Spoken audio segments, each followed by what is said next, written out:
Everybody is doing the cold plunge.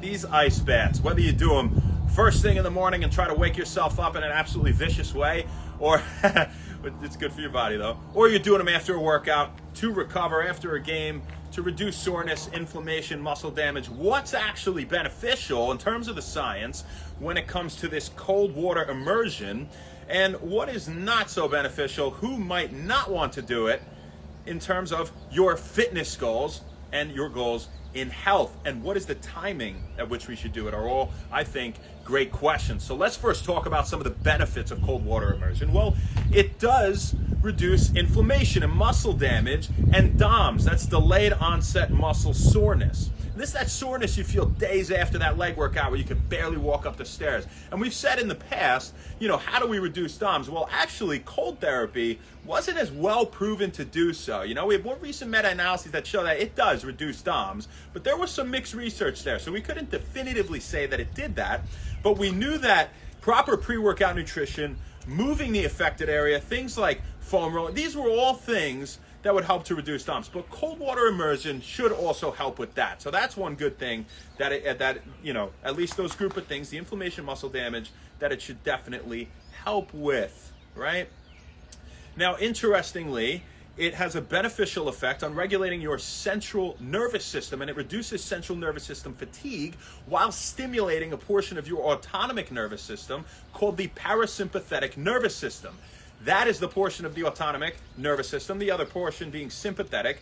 That is your rest, digest, your relaxation portion, enjoying the sunlight, hanging out, not stressed, parasympathetic, rest, digest. It's a good thing to have that stimulated for more of the day and have the sympathetic stimulated for just a few brief moments throughout the day. One of those would be intense exercise, for example. Sympathetic's more fight or flight.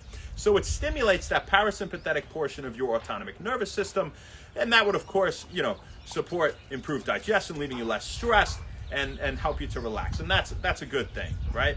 And give you less stress on the heart and whatnot. So how does it reduce central nervous system fatigue? Well, let's talk and benefit heart health at the same time. Well, let's kind of talk about how the blood is flowing in the body when we're exposed to this cold water immersion. And typically we're talking about pretty much the full body, about up to the neck, right? Sitting in an ice bath, for example.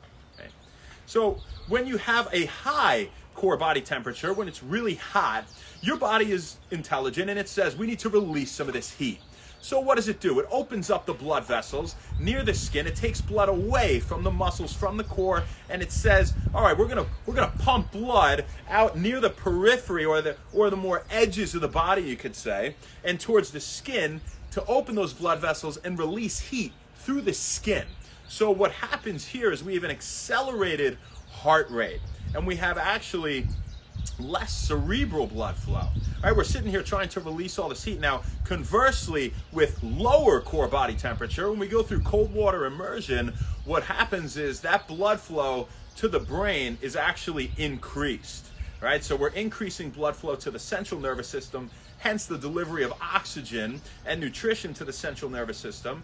And that's something that would bode well for brain health, right? It just makes sense. And improving blood flow, of course, will improve cognitive function. But wait, I thought heating up blood vessels opens them and improves blood flow. It does to certain portions of the body. So that is a caveat with that, right? But in terms of improving cerebral blood flow, cold therapy has been shown to do that, right? Now, you also are taking strain off of the heart, right? This is lowering heart rate. When you're at a higher core body temperature, you're all hot, that heart is more likely to be racing, right? And really attempting to pump that blood and to get it to the edges of your body again, and simple, to release that heat through the skin, right? And so another benefit we have with cold water immersion is it promotes the release of what are called metabolites, right? And these are things that promotes the clearance of metabolites, we could say.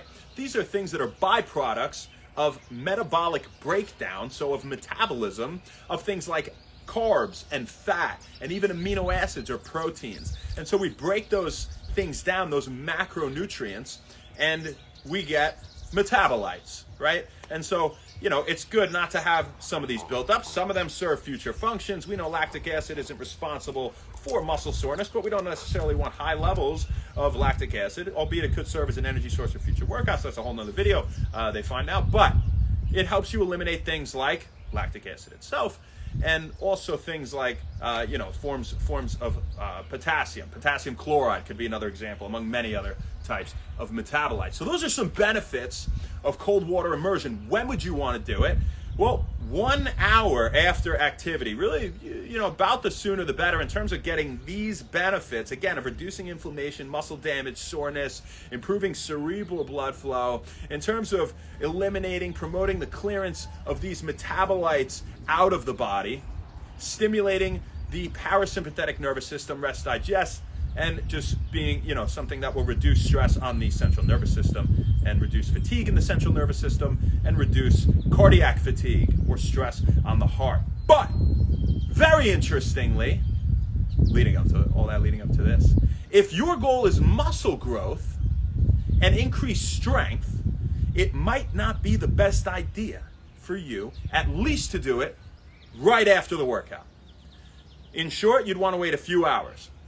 There was a trial they did, a meta-analysis actually on 10 randomized controlled trials in 2022, and they did cold water immersion of somebody's limb after they worked it out. So say we did a bunch of bicep curls and shoulder and tricep, whatever, in the right, and then we immersed it in cold water right after the workout. What happened was they actually had lower rates of muscle growth and decreased strength in workouts to follow. Did reduce inflammation, did reduce soreness, and do all those other beneficial things we were talking about a second ago here, but does not support gains as much, if you will.